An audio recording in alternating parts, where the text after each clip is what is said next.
Phantom Electric Ghost, and this is our continuation of our song deconstruction series.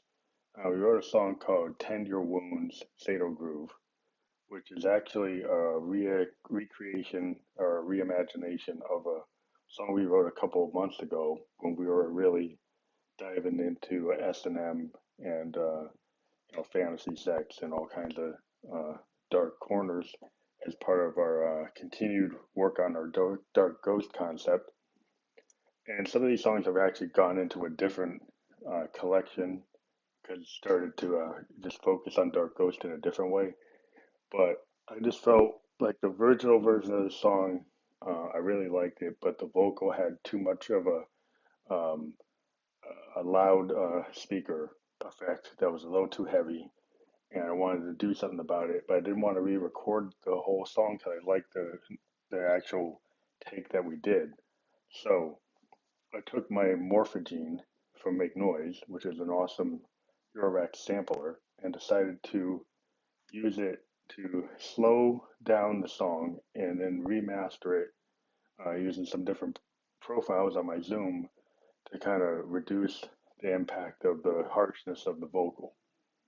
And by slowing it down, it changed the dynamic of the song a little bit and allowed me to extend the song to a longer version than the original and then add some overdubs.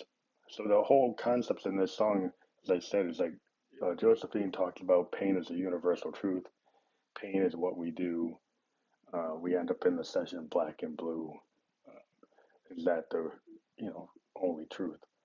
And this is again my kind of Josephine diving deep with her partner into sadomasochist sex and relationship where they end up in the session black and bruised, but it's consensual and it's just what they choose to do to feel what they want to feel. And sometimes pain is real, and sometimes you want to feel it to make yourself feel alive. And so you can go too far in anything, but this is something that we're exploring as a content topic for our music. And Josephine has a tendency from some people who've heard her sound like she's an S&M goddess, princess. She seems to be that kind of character. And so I've kind of toyed with her being in that role, and this is a more explicit version of her in the session with her partner going in that way.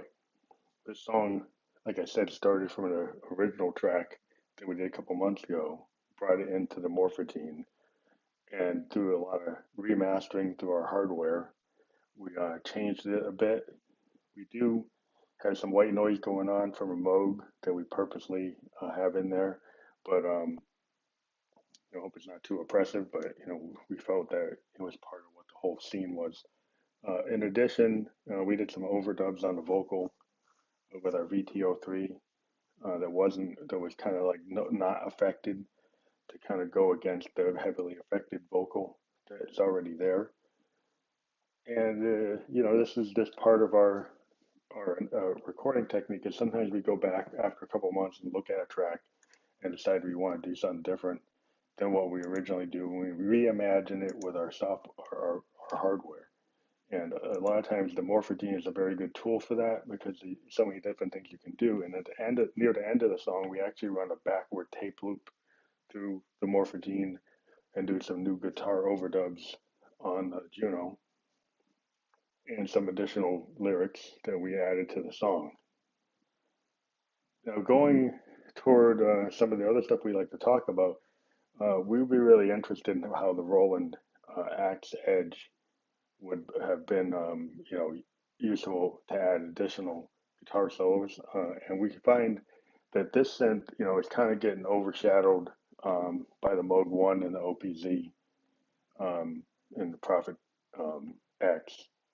But it's a very significant synth in terms of being a keyboardist because it brings back something we haven't really had in a while. I know Korg has a guitar out there, but this guitar is like the king of all guitars in terms of its capabilities. It has a four-part sound manipulation that you can create really fat sounds that are mimicking analog I believe it has analog behavioral modeling in its DNA, and we've seen that with the System 1M and the System 8. It has Bluetooth MIDI, wireless capabilities for playing, and just overall it looks badass. And if you're a synth player, one of the things if you're behind a big stack of synths, you can try to carry it off like a Keith Emerson, but a lot of people um, like to see people in a guitar focused way, and a guitar gives you the ability as a keyboardist to kind of do that live performance and connect with your fans. And this guitar with the Bluetooth MIDI, with a lot of the onboard sounds and the sound manipulation engine, it's really a synth. It's not just a MIDI controller. You can do a lot of cool things with the LFOs and the modulation.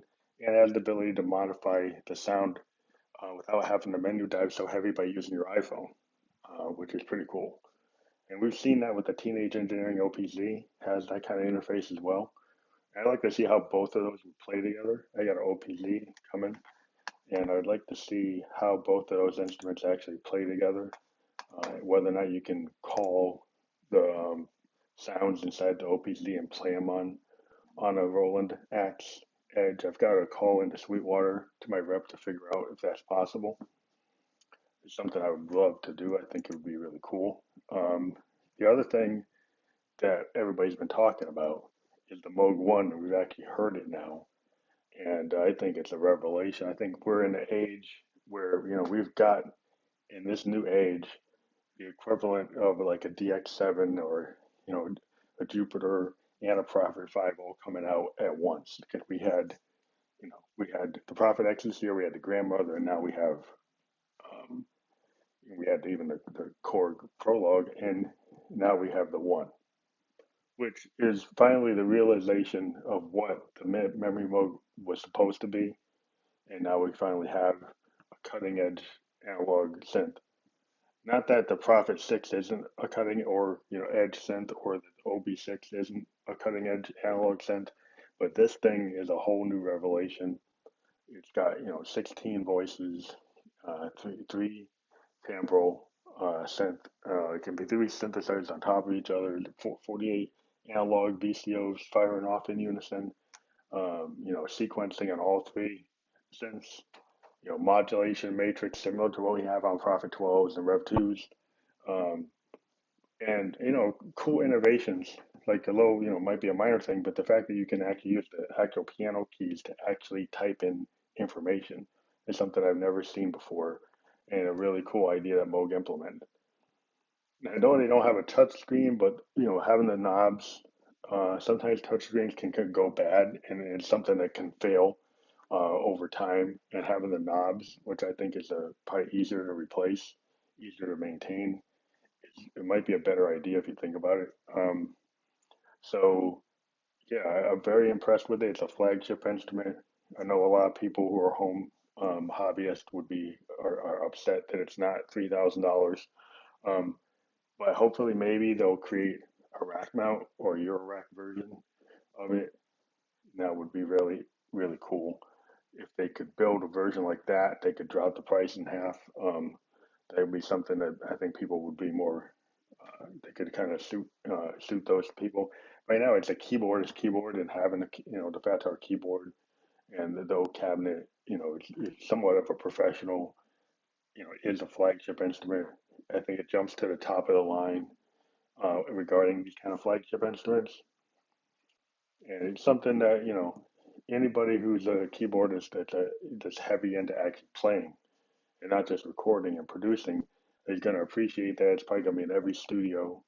And the fact that it actually can save scenes. It can save all of the settings, from my understanding, onto a USB, and then you could go up to one of these on a stage somewhere, so you wouldn't have to bring it with you. You could rent one. Um, for a performance, and you could still keep yours at home. Which I think, with this thing's being a monster, it's like 45 pounds. You probably wouldn't be lugging it around if you can get people to set you up for a festival with one on stage. Uh, I hope the stability of that concept is viable, because you'd hate to end up on stage and not have it work right. But it's being plugged that that's what you can do with it, and that's pretty cool. So as always, we're fan supported. If you subscribe to us at the $4.99 and $9.99 level, we'll provide you with a copy of one of our original CDs from back when we started as the Ghost. And we've talked about that before. You give us information, you can favorite us on Anchor, and then provide your information, and then we can send you um, that album as long as supplies last, and then we can switch to a T-shirt model if we run out of those CDs. So we're hoping to continue our series of song interviews with indie bands. We've got on deck Hydra, Araya and Christina Passion, all people we interviewed previously on Spearman. And shout out to Spearman because we use Spearman for our videos on Instagram. So you can see a lot of what we're talking about visually on our Instagram. We do 1 minute clips and we do have long form videos of our songs from SoundCloud. So you can check us out. We are on Spotify, Apple, Tidal, everywhere. So if you like the Ghost, listen to us there. We get, if you have a subscription, we get funded that way too. And we're hoping to do some more Facebook Live shows in the future. So thank you very much, and we'll continue to record and interview indie artists from around the world. And I hope you join us. Thank you.